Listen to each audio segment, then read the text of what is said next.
am I? Why am I here? Where do I come from? These are questions that oftentimes we ask ourselves, and PKs are not left out. Unfortunately, a lot of PKs ask these questions because they are lost or their identity is so unclear. Today on Live of a PK, we try to know what is identity, how to find my identity and walk out of the shadow of my parents. My name is Faith Akom. This is Live of a PK. I'll be right back.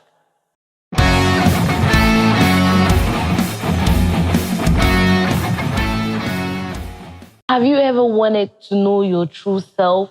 Have you ever wondered as a PK if your life or the person you want to be is good enough?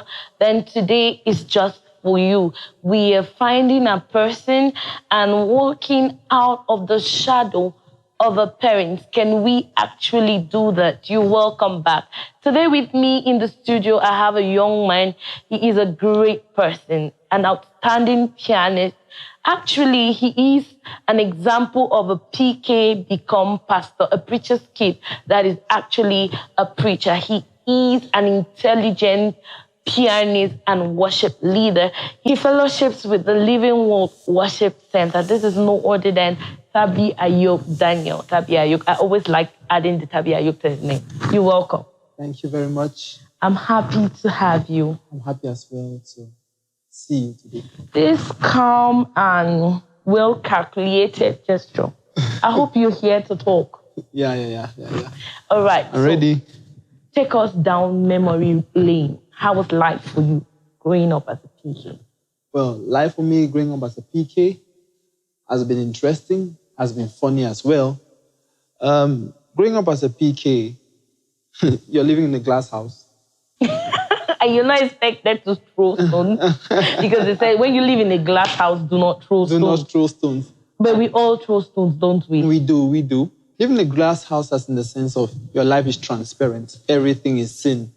You have cameras everywhere. Everywhere. Good. You have the unseen cameras. Mm-hmm. So that's been the experience as a PK. As a PK. But I would like to say somewhere, somehow, there's been interesting. It has been good somehow. It has not been all bad. It has not been all bad. Can we have scenarios, please? Yeah, it hasn't been all bad. It has been good. I've had the opportunity of having not just my family at home, but I grew up with a whole family from church. Didn't you ever feel saturated? Because most PKs complain that they don't always have their space. Yeah. They're always saturated with other people's problems, other people's kids, and their parents never have time for them. So, did you ever face that? At some particular juncture, I faced that challenge. You know, there's that point where pastor's house is everybody's house. And so as a PK, each time you have a visitor coming in, wanted or unwanted, there's always somebody coming in. Sometimes you have to leave your bed. Sometimes you need to sacrifice your bed. You need to sacrifice your food. Sometimes you need to sacrifice your water. How did that make you feel? There were times I was like, I just for the work of God. Yeah, I get. As we call it the same pidgin. I just for the work of God. If not, there are times you are tired, you are stressed up. But at that juncture, somebody comes in and you see this is a Christian, this person needs help. So you have to sacrifice at that Even juncture. if you don't want to. Even if you don't want to. Okay, today we're talking identity.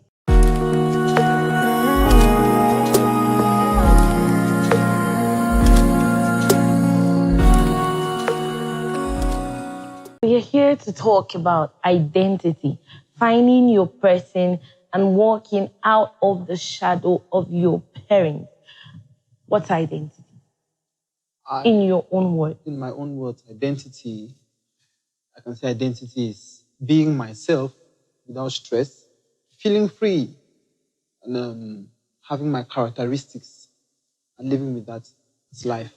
Do you think identity is just internal, or it has to do both internal and external? Identity to me is both internal and external. That's why I said being myself without stress. Who am I inside is going to portray outside. Without, so what people see you do when you're not stressed. Good. When I'm not under pressure, that's stress. When you're not under pressure. Under pressure. Okay, that's identity. That's identity to me. So how can we, as PK, you are a PK, I am a PK, we often have that situation, or we often complain that this is not me. I'm not living my best life. This is not the who I want to be. How is identity formed? So identity can be formed as a PK by, first of all, knowing what is inside of you. Okay. Trying to be truthful as much as possible to who you really are. To oneself. To oneself. Okay. That's the who am I question that comes up. So in order to form identity, you have to, first of all, know who you are, be truthful to yourself. Even when you're in the room alone, come to that point where, as a PK, this is who I am. And this is what I want to be. And this is what I want to be. I'm not going to live life for daddy. I'm not going to live life for mommy. But I want to be me. And so in forming that identity, the next thing you're going to do after who am I is develop your faith.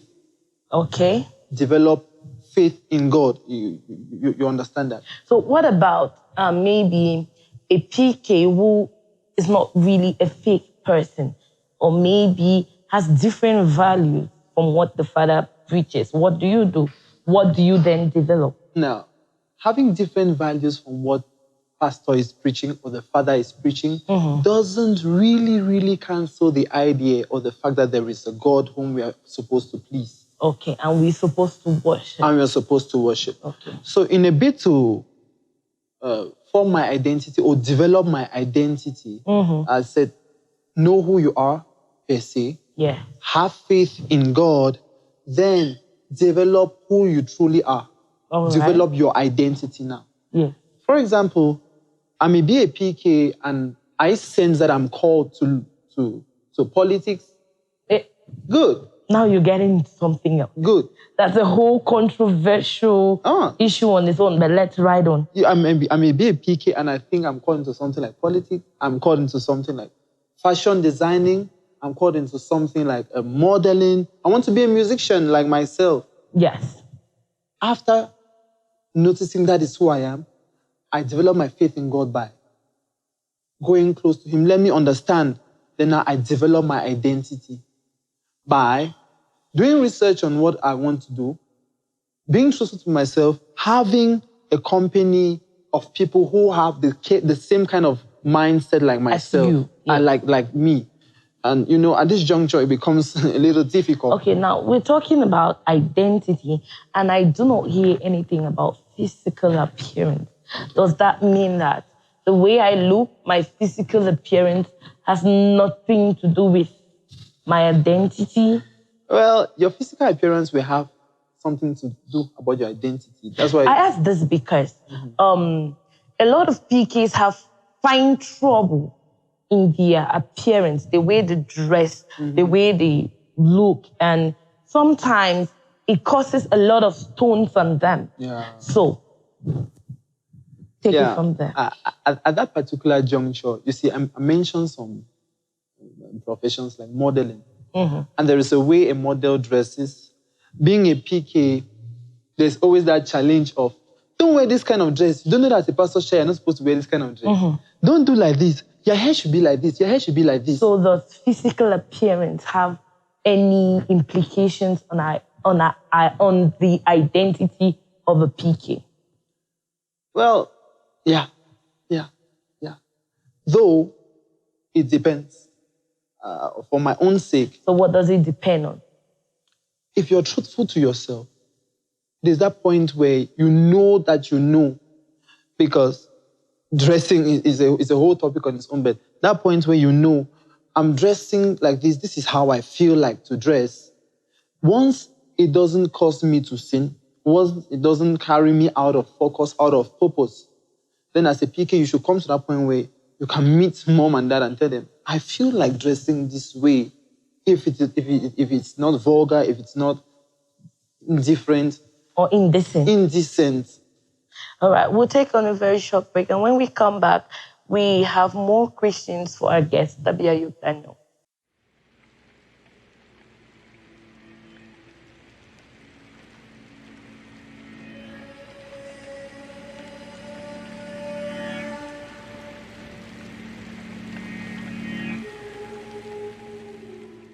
You're welcome back. This is still Live of the PK. My name is Faith Akum.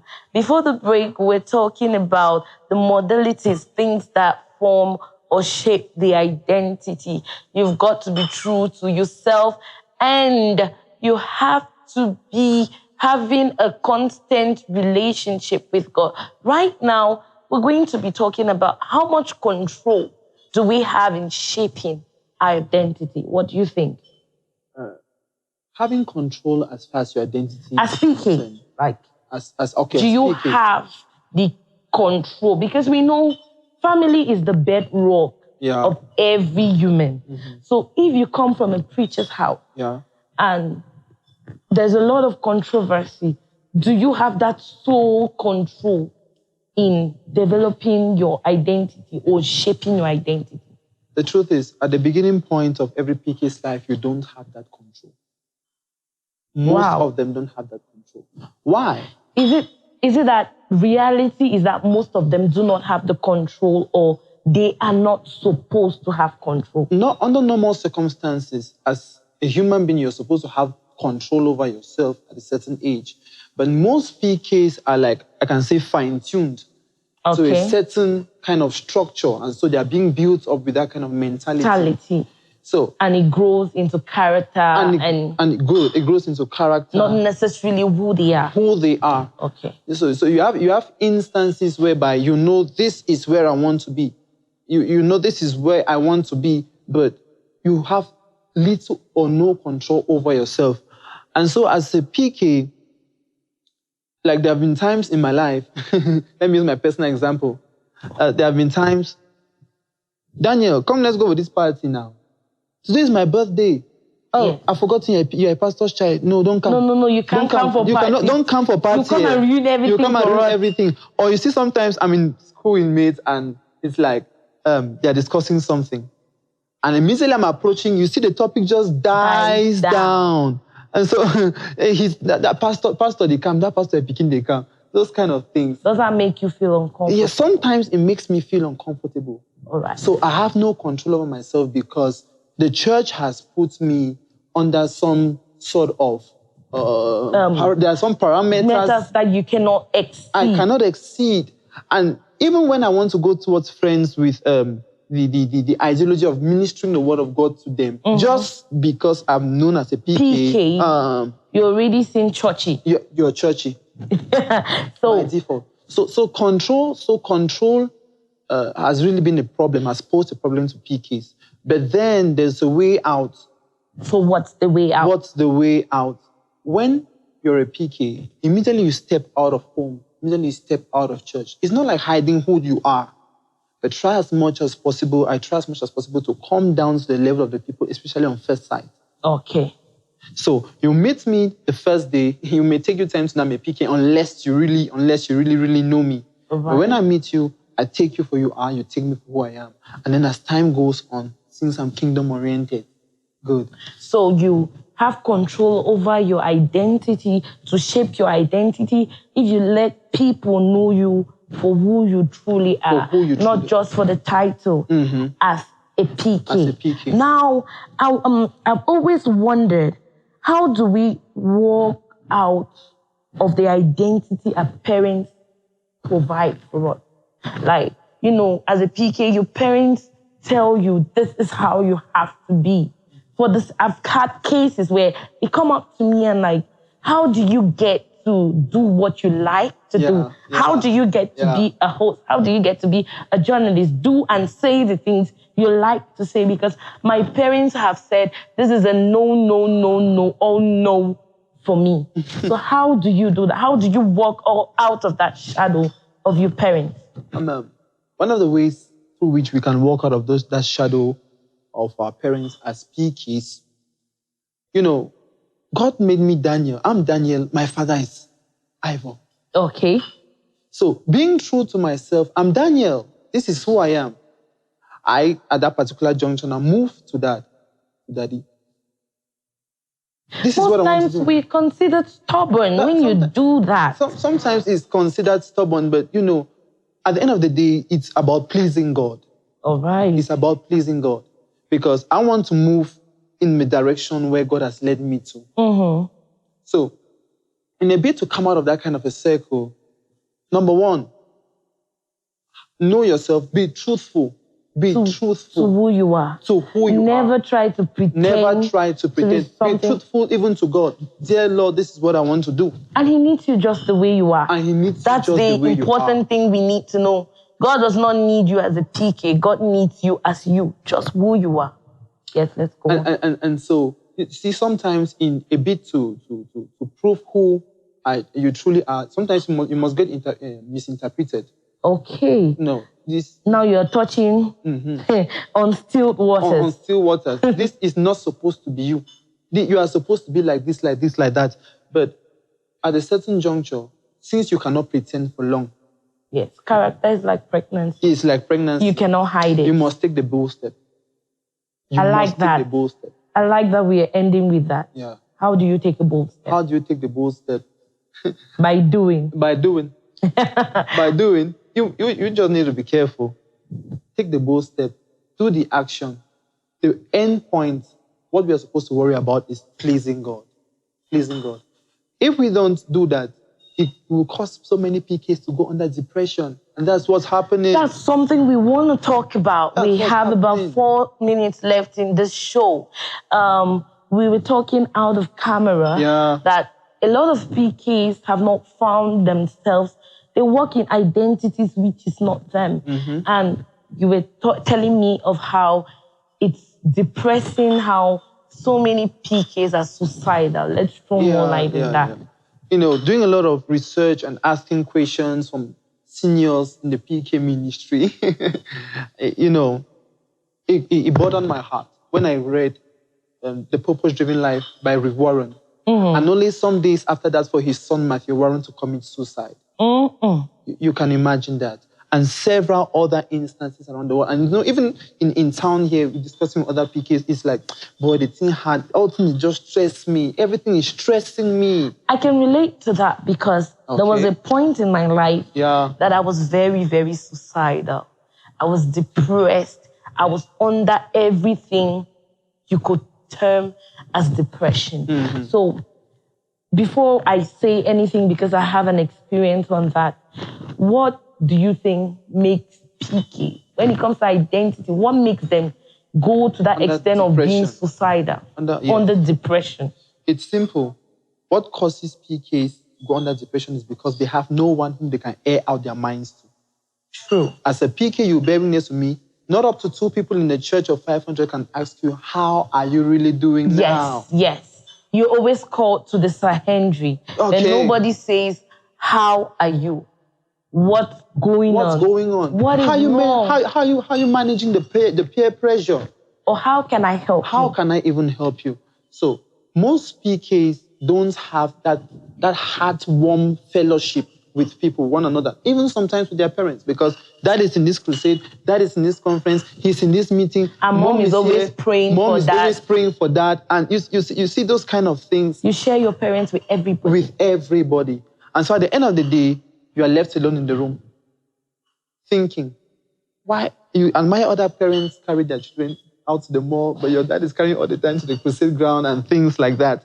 So most PKs haven't had anybody to actually pour out their minds to. Okay. And so as a PK, sometimes I look for the most, if I should say, the smallest person, as we will quote in God.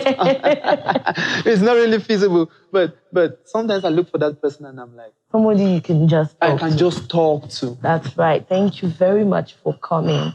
And thank you very much for giving us loads about yourself. We're talking about being suicidal. If you're out there as a PK and you don't know who you are, you feel so depressed because you feel like the things you want to do, you can't get to do them. I am an example, if I can say so.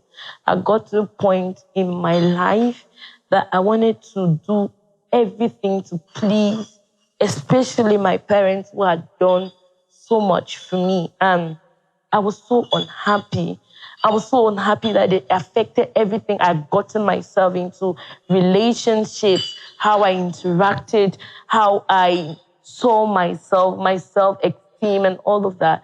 But please, trust me, in that situation, the only thing you need is God. When you have God and you are real, you come naked to God and not ashamed, God would definitely help you. One thing I did after having a real relationship with God was that I looked for somebody, I connected to somebody that could help me out, that could pull me out of the pit of depression. And that is how I got out. And today I sit here and I can tell you that as a PK, find yourself, be that person you are meant to be.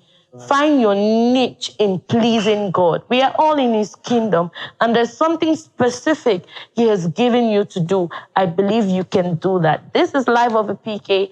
My name is Rudy. See you next time when we